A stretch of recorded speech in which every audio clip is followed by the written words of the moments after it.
Vous écoutez la radio de la référence www.radialisolo.com.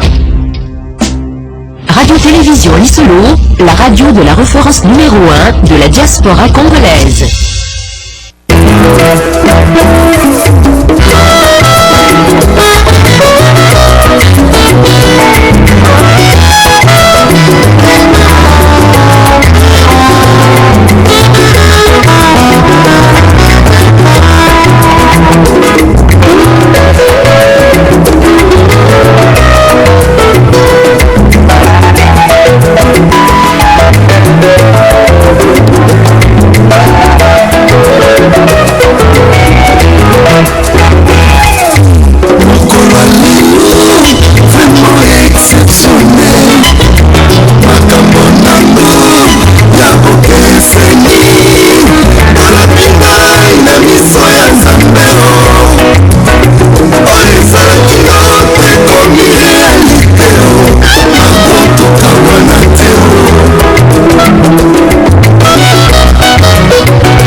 Bandeli moninga Zambe asala kilola Aiko sala mokili Asali mbisi na mai Aiko sala nzete Asala damu na eva maman C'était en ce moment Libala e bandaki Nedenie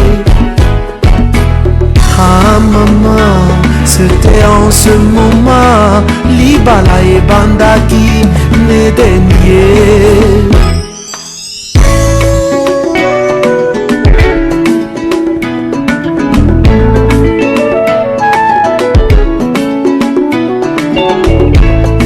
Libala moninga ezali puya lolendo te na libala solo batala kabizaleli banga babo